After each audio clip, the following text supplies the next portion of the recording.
Authorities are asking for your help tonight in a troubling series of missing person cases in our nation's capital.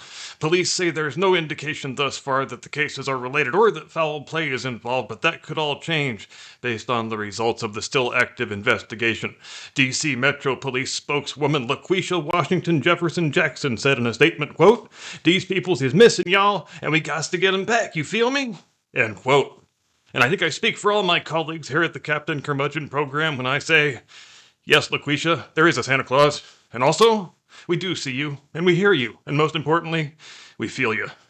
Missing person number 1 is described as a 50-year-old black female Afro-Caribbean homosexual who was last seen outside a house on 1600 Pennsylvania Avenue on the morning of Tuesday, January 20th.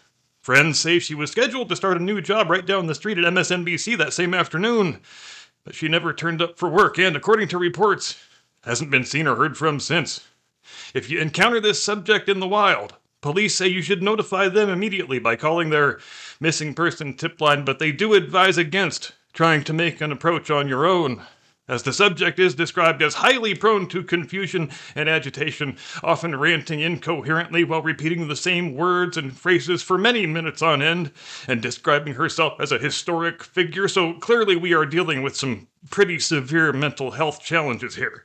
And no matter what you have heard from any of your favorite commentators, she does not answer to the name Baghdad Buckwheat, so be advised. Missing person number 2 is described as a 65-year-old Cuban Jew who bears a strangely uncanny resemblance to a skin-suited reptilian space alien, and the last verified sighting of this guy was also outside a house on 1600 Pennsylvania Avenue on the morning of January the 20th, where he was reported to be wringing his hands, muttering under his breath something about not getting a goddamn pardon when everybody else got a goddamn pardon, and inquiring of passersby if they happen to know how much a one-way ticket to Zurich costs. Same day, same house? I mean, what are the odds? Look, I ain't no kind of fancy Sherlock Holmes police detective or nothing, but maybe these cases really are related. We don't have much more of a physical description on this guy. All it says here is he just looks really weird and creepy in a way that's difficult to pin down, but it's definite 90-octane nightmare fuel, that's for damn sure, end quote. Now, as with missing person number 1, police advise the public not to approach the individual if they do happen to encounter him, as he is known to respond to any sort of threat, real or imagined, by screaming, "You can't attack me, I'm Jewish! Attacking me is the same as denying the Holocaust, you brute! How dare you engage in these monstrous acts of anti-Semitism," end quote. Missing person number 3 is described as a 56-year-old half-man, half-hobbit, the kind of man you look at and you think things like, where is the actual dividing line between a dwarf and a normal man? And, wow, they let this little woodland creature be a colonel in the damn army? And they gave him a medical degree? Or does he carry a little fold-out step stool in his doctor bag? I don't know. The point being, if you encounter this missing person, just try not to laugh too much. He really is a fully grown man, not a double amputee, or a long-lost member of the Baggins family. And whatever you do, don't try to get him to say Mr. Frodo, because this is a very important, very highly qualified man that you're dealing with. This was the man who, according to reports, he hopped up on his little step stool twice a year, gave President Joe Biden a very thorough physical examination, and declared, nothing wrong with this guy, healthy as a horse, best Biden ever. And would you believe the last reported location on this guy is the same as the other two? 1600 Pennsylvania Avenue, morning of Tuesday, January 20th. You know, if I didn't know better, I might think we were dealing with a serial kidnapper here. Now, all these people should be failing upward now to much new and much better paying jobs in the trusty old fake news media golden parachute program, and here they are mysteriously disappearing, falling off the face of the earth instead. If one didn't know better, one might almost suspect they are guilty of some terrible, terrible wrongdoing, and they don't want to answer any questions about it. But you rest assured, Mr. and Mrs. America, our reporters are on the case, and they will not rest until they have got to the bottom of it. They will be just like the Chinese child slaves at the Nike factory, chained to those sewing machines for 26 hours a day, malnourished, drunk on glue fumes, and loving every minute of it.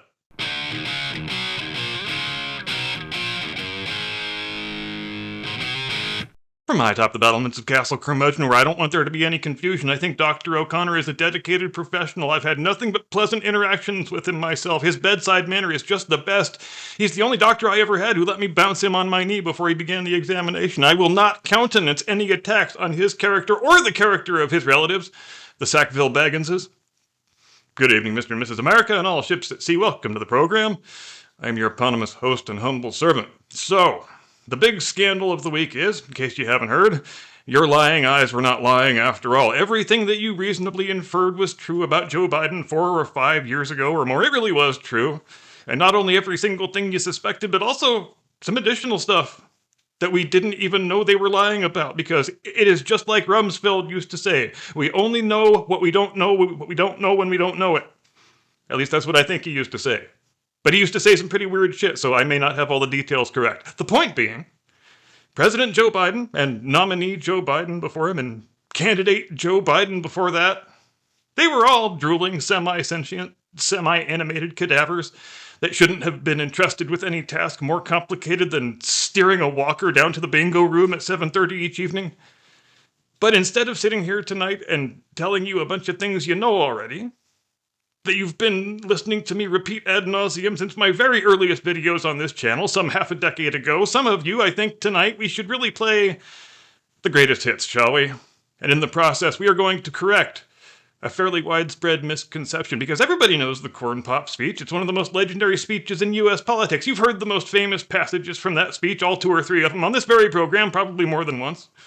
But here's the thing about the Corn Pop speech, because it first gains widespread public attention in 2019, shortly after Joe announces his candidacy for president. So most people kind of assume it's a speech from 2019, but it's not. It's actually from June of 2017, exactly 8 years ago, in other words. The occasion was the dedicating of the Joseph R. Biden Aquatic Center at the Wilmington YMCA, the very self-same pool where young Joey was once just a little boy with a Speedo and a motorcycle chain and a crazy dream. But it kind of recontextualizes things, I think, when one watches this thing in its entirety, understanding that it's taking place when Joe has just left the vice presidency less than half a year ago, when he claims to have still had no intention of running for president in 2020, when he was still in good enough shape to get up and give remarks for 12 or 13 minutes without a prompter or a prepared text, but he was already fading badly enough by age 75 that nothing he says in those 12 to 13 minutes made a whole hell of a lot of sense to anyone who was present, or anyone who wasn't present, for that matter. And so that is what we are going to do here this evening. We are going to watch the entire Corn Pop speech together, the both of us. The original feed from WITN, Channel 22 in Wilmington. Wait, you mean they televised the renaming of a swimming pool? Well, it's Wilmington fucking Delaware. What do you think? Of course they did. And I expect that I will be pausing it every so often to deliver some pithy extemporaneous commentary, as you do. So come on, Jim Hinkle, let's light this candle, shall we? Mouse, thank you very, very much. Thank you. Can I, before we start, hey, all the kids, you want to come up here and listen? Come on up here. Come up behind me. Because Joe Biden's first priority is always close physical proximity to small children. Because I'm not holding up between them and the pool, man. Come on. My name's Joe Biden, Vice President Biden. Everybody come on up and stand with me. What's your name? There's okay, check. Look, folks, I want to set the record straight in a couple things. I'll wait till everybody gets up here. Hi. You're on television, so be good. Okay? You are? Wait, someone's actually putting this on television? Well, yeah, it's Wilmington, Delaware. What do you expect, kid? Yeah, see a television camera? Hi, Mommy. Right, that's it.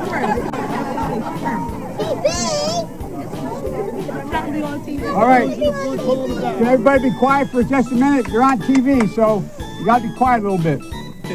I've received, because of the people of the state of Delaware, I've received an awful lot of wonderful honors all my career. The greatest honor is serving you for so long. But this does mean more to me. And now you've named this lovely swimming pool after me. I just can't tell you how touched I am. Than anything that's happened. My daughter Ashley's with me. My daughter Ashley got her first job down here at Kingswood out of school. She runs, she's a social worker. Anyway, Bo, Bo is associated here. Anyway, the point I want to make is I owe you all. I owe this neighborhood. I learned so much. I was a kid from suburbia. I lived out in Mayfield in a split-level home with my grandpa living with us and in a 3-bedroom home with 4 kids, my grandpa. And folks, when 19... Not grandpa, grandpop. Because it's folksier when you say grandpop instead of grandpa. Not many people know that. You have to be a sophisticated operator. Whole 100 years ago, but I was a senior in high school, and Przicki turned out to be a great athlete at the University of Delaware, but I was runner-up in the state scoring championship here in football. I wasn't bad either. Okay, that's just a lie. He said he was the state runner-up scoring champion in football. Does football even have a scoring champion? Is he mixing up sports that he's lying about here? All right, moving on. And but I wanted to get more involved, and I realized I lived in a neighborhood where I'd turn on the television, and I'd see and listen to Dr. King and others, but I didn't know any black people. No, I really didn't. You didn't know any white people either. I'm not joking, That's the folks. truth. So I wanted to work here. And there's my daughter, Ashley. Come on up here, Ash. And so what I did was I came down and I applied to the city of Wilmington for a job. And I was the only white employee here. And I learned so much. I learned that folks that I work with, like Spencer Henry and Lafayette Jackson and a whole range of people, Jamie Rolls, a lot of great people were my fellow lifeguards. There were 13 of us. I learned that they treated me as an equal. We used to go in what was not as modern as that. We used to go in the key room at lunchtime after a free swim and sit on the floor because it was nice and cool. And remember Boom Boom Cannon and a few other guys that Boom Boom Cannon. Who can forget good old Boom Boom Cannon? I wonder where Boom Boom is today. worked here as well. And we sit there and we talk, and they'd ask me questions because I really was the only white guy they really knew. And they'd ask me questions about everything, things that just startled me. I remember one time, I won't mention which lifeguard, said, "Do I have a jerry can, a 5-gallon can for gasoline?" And I said, "No, I don't." I said, "But what do you need it for?" He said, we're going down to see my grandmama in North Carolina. We can't stop at most gas stations. They won't let us stop at most gas stations. I learned a lot. And I learned that it makes a difference. This was the diving board area, and I was one of the guards, and there weren't allowed to, it was a 3-meter board. If you fell off sideways, you landed on the darn cement over there. And Corn Pop Here we go. We're getting into the thick of it now. was a bad dude, and he ran a bunch of bad boys. But just briefly here, I don't know how we got from the point A of you used to hit the concrete if you jumped off the side of the diving board straight into the Corn Pop story. Who knows? And I did. And back in those days, you show how things have changed. One of the things you had to use, if you used pomade in your hair, you had to wear a bathing cap. And so he was up on the board, wouldn't listen to me. I said, "Hey, Esther, you, off the board, or I'll come up and drag you off." Well, he came off. He makes a pomade joke, a bathing cap joke, and an Esther Williams joke to a crowd in the year 2017. And he seems flummoxed as to why nobody's getting his references. Poor Joe. And he said, "I'll meet you outside." My car, these were all public housing behind it. My car, there was a gate out here. I parked my car outside the gate. And he said, "I'll be waiting for you." He was waiting for 3 guys in straight razors. Not a joke. There was a guy named Bill Wright, Mouse, the only white guy, and he did all the pools. He was the mechanic. And I said, "What am I going to do?" He said, "Come down here in the basement where mechanics, where all the pool filter is. You know the chain? There used to be a chain that went across the deep end. And he cut off a 6-foot length of chain. He folded up. He said, 'You walk out with that chain.'" What did he cut the chain with? Sorry. and you walk to the car and say, you may cut me, man, but I'm going to wrap this chain around your head. I said, you kidding me? He said, no, if you don't come back. And he was right. So I walked out with the chain. Am I the only one that always pictures him in a Speedo when he's telling that story? I like to think I'm not. Maybe I am, who knows? And I walked up to my car. And those days, used to remember the straight razor, you'd bang them on the curb, get them rusty, put them in a rain barrel, get them rusty. Yeah, to a crowd of 10-year-olds. Oh yeah, remember when you used to take a straight razor and try and get it rusty so you could slice people's throats with it? Yeah, you remember, because that's what kids do, right? And I looked at him, but I was smart then. I said, first of all, I said, when I tell you get off the board, you get off the board, and I'll kick you out again, but I shouldn't have called you, Esther Williams. I apologize for that. I apologize, but I didn't know that apology was going to work. He said, you apologize to me? Nobody still in this crowd still knows who Esther Williams is, Joe. Like, you could have been giving this speech 30 years ago and nobody would have known who Esther Williams is. I'm just saying. I said, I apologize for that, not for throwing you out, but I apologize for what I said. He said, okay, and closed the straight razor, and my heart began to beat again. I came down here because I remember the first bumper sticker I saw that made me aware when I was in law school. Proudly for Holloway. Proudly for your dad. First African-American state senator in the state of Delaware. Everything about.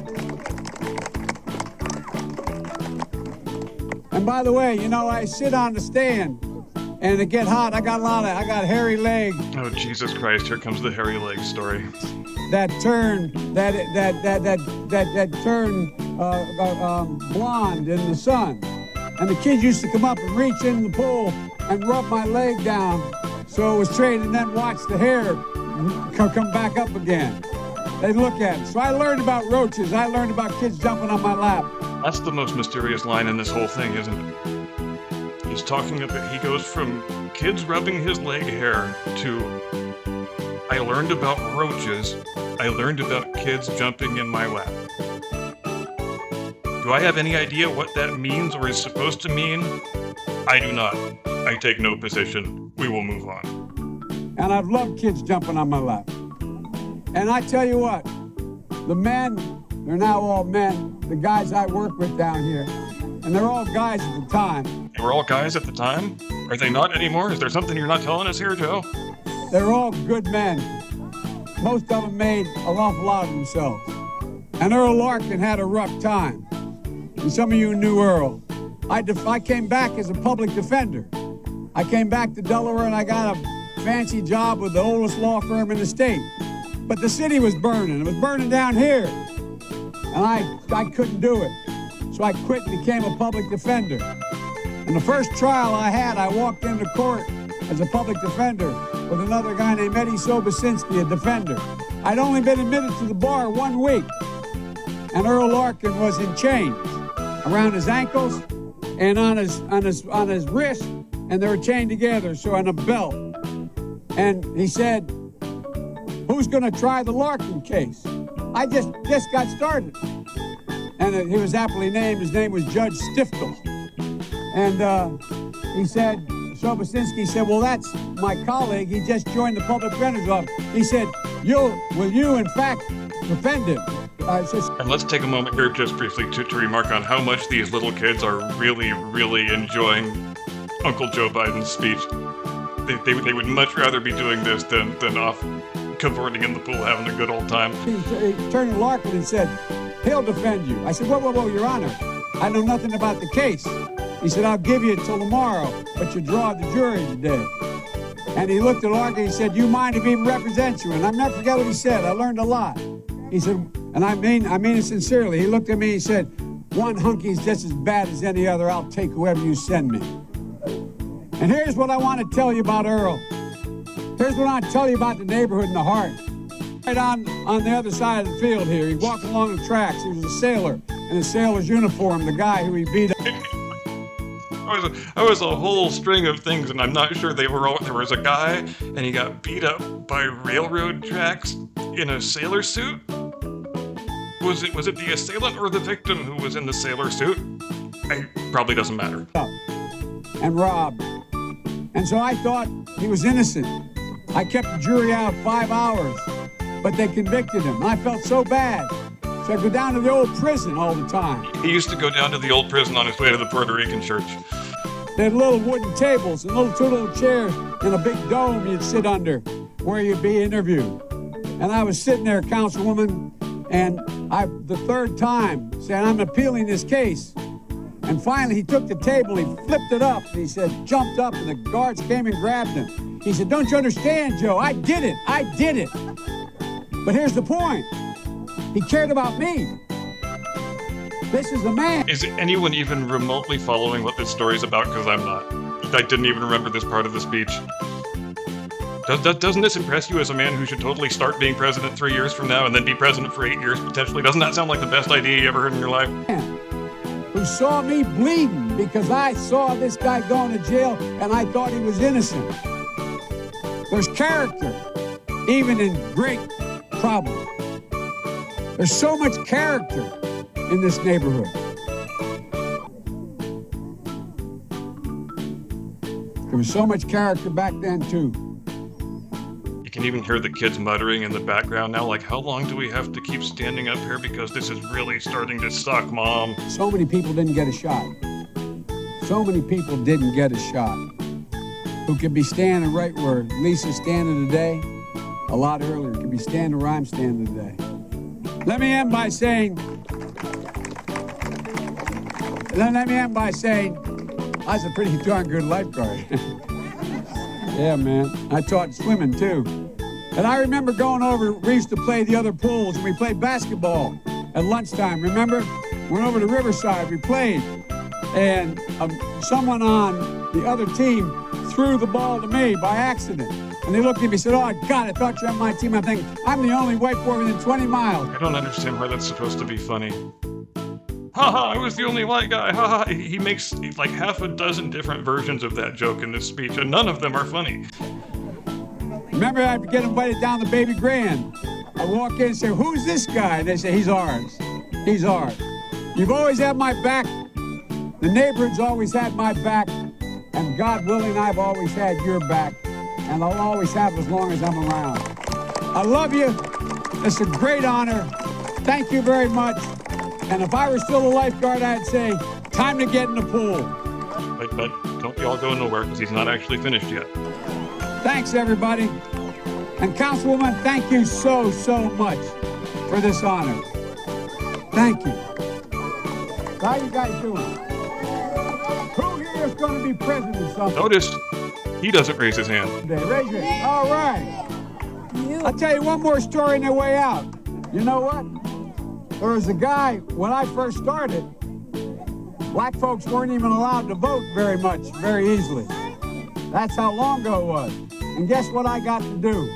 8 years ago, I got to be in the Wilmington train station, looking over the 3rd Street Bridge that had been burned to the ground, most of it, thinking nothing was ever going to get any better 40 years ago. Waiting for a black Or a white guy from Hawaii, as the case may be. man to pick me up, to take me 124 miles to be sworn in as That's progress, by God. President and Vice President of the United States. That's progress. We can make more. God love y'all.